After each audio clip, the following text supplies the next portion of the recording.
ಸಾರ್ವಜನಿಕರಿಗೆ ಎಲ್ಲರ ಬದುಕಿಗೆ ಸಹಾಯ ಮಾಡಿದಾಗ ಸಂವಿಧಾನದ ಮತ್ತು ಕಾನೂನಿನ ರಕ್ಷಣೆಯನ್ನು ಕೊಟ್ಟು ಮಾಡಿದ್ದಾರೆ. ಅರಣ್ಯ ಕಾಯ್ದೆ ಯಾರು ಕೂಡ ಅದರ ಬಗ್ಗೆ ಆಲೋಚನೆ ಮಾಡಿರಲಿಲ್ಲ. ಉದ್ಯೋಗ ಖಾತ್ರಿ ಯಾರು ಯೋಚನೆ ಮಾಡಿರಲಿಲ್ಲ. ಫುಡ್ ಸೆಕ್ಯೂರಿಟಿ ಆಕ್ಟ್, ಆಹಾರ ಬದ್ಧತೆ, ವಿದ್ಯಾ ಕ್ಷೇತ್ರದಲ್ಲಿ, ಟ್ರಾನ್ಸ್ಪರೆನ್ಸಿ ಆಕ್ಟ್ ಅಲ್ಲಿ ಎಲ್ಲದರಲ್ಲೂ ಕೂಡ ಯಾವುದೇ ಆಗಿರಲಿ. ಆಮೇಲೆ ಎಕನಾಮಿಕ್ಸ್, ಲೈಸೆನ್ಸ್ ರಾಜ್ಯನ ತೆಗೆದಿದ್ದಂತ ವಿಚಾರ, ಆಮೇಲೆ ನಮ್ಮ ಆರೋಗ್ಯ ವಿಚಾರದಲ್ಲಿ ಈ ಒಂದು ಆಶಾ ಕಾರ್ಯಕರ್ತರಿಗೆ ಒಂದು ದೊಡ್ಡ ಶಕ್ತಿ ಕೊಟ್ಟು ಮನೆಗೆ ತಾಯಂದಿರಿಗೆಲ್ಲ ಆರೋಗ್ಯನ ರಕ್ಷಣೆ ಮಾಡುವಂತ ವಿಚಾರದಲ್ಲಿ, ಹೀಗೆ ನೀವು ಯಾವುದೇ ತೆಗೆದುಕೊಳ್ಳಿ, ಕಾನೂನು ಅಡಿಯಲ್ಲೇ ಅವರು ಒಂದು ಸಂವಿಧಾನದ ರಕ್ಷಣೆಯನ್ನ ಕೊಟ್ಕೊಂಡು ಬಂದಿದ್ದಾರೆ. ಸೊ ಅಂತ ನಾಯಕರನ್ನ ಇವತ್ತು ನಾವು ಕಳ್ಕೊಂಡಿದ್ದೇವೆ. 92 ವರ್ಷ ಆಗಿದೆ. ಅವ್ರು ಸತ್ತಿರ್ಬೋದು, ಬಟ್ ಅವರ ಕಾರ್ಯಕ್ರಮಗಳು ಅವ್ರನ್ನ ಜೀವಂತವಾಗಿ ಇಡ್ತದೆ.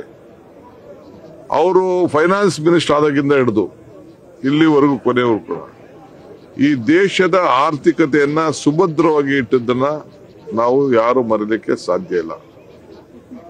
ಇದಕ್ಕೆ ಮೂಲ ಶ್ರೀಮತಿ ಸೋನಿಯಾ ಗಾಂಧಿ ಅವರಿಗೆ ಸಿಕ್ಕಂತ ಒಂದು ದೊಡ್ಡ ಅವಕಾಶ. ಅಬ್ದುಲ್ ಕಲಾಂ ರವರು ತಗೊಳ್ಳಿ ನಿಮ್ಗೆ ಅಧಿಕಾರ ಅಂತ ಹೇಳಿ ಸೋನಿಯಾ ಗಾಂಧಿಗೆ ಪತ್ರ ಬರೆದಾಗ, ಸೋನಿಯಾ ಗಾಂಧಿ ಅವರು ನನಗೆ ಬೇಡ, ಒಬ್ಬ ಈ ದೇಶ ಉಳಿಸಬೇಕು, ಒಬ್ಬ ಆರ್ಥಿಕ ತಜ್ಞನಿಗೆ ನಾನು ಒಂದು ಅವಕಾಶವನ್ನ ಮಾಡಿಕೊಡ್ಬೇಕು ಅಂತೇಳಿ ಆ ತ್ಯಾಗವನ್ನ, ಅಧಿಕಾರವನ್ನ ತ್ಯಾಗ ಮಾಡಿದಂತ ಒಂದು ಇತಿಹಾಸ ಗಾಂಧಿ ಕುಟುಂಬಕ್ಕೆ ಸೇರ್ತದೆ. ಸೊ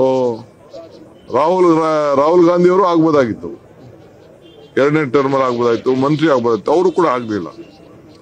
ಅಷ್ಟು ಫ್ರೀ ಹ್ಯಾಂಡ್ ಕೊಟ್ಟು ಈ ದೇಶವನ್ನ ಮುನ್ನಡೆಸಿದ್ರು.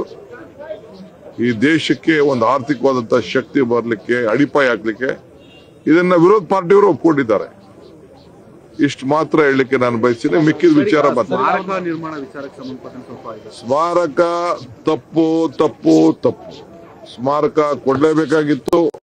ನಮ್ಮ ಅಧ್ಯಕ್ಷರು ಕೇಳಿದ್ದು ತಪ್ಪೇನಿಲ್ಲ. ಉದಾರ ಹೃದಯ ಶ್ರೀಮಂತಿಕೆಯನ್ನ ತೋರಿಸಬೇಕಾಗಿತ್ತು. ಈಗೂ ಕೂಡ ತೋರಿಸ್ಲಿ ಅಂತೇಳಿ ನಾವು ಒತ್ತಾಯ ಮಾಡ್ತೀವಿ. ಸರ್, ಈಗ ಇತಿಹಾಸ ಅವರೇ ಹೇಳಿದ್ರು, ಇತಿಹಾಸ ನಮ್ಮ ಬಗ್ಗೆ ನೆನ್ಪಿಟ್ಕೊಳ್ಳುತ್ತೆ. ಇವತ್ತು ನೀವು ನಿಮ್ ನೆನ್ಪಿಟ್ಕೊಳ್ತೀರಿ, ವಿರೋಧ ಪಾರ್ಟಿಯವರು ನೆನ್ಕೊಳ್ತೀರಿ ಅಂತ ಹೇಳ್ತಿದ್ರು. ಅದಾಗ್ತಾ ಇದೆ. ನ್ಯೂಸ್ ಫಸ್ಟ್, ನಿರ್ಭೀತಿಯಿಂದ ನಿಮ್ಮ ಪರವಾಗಿ.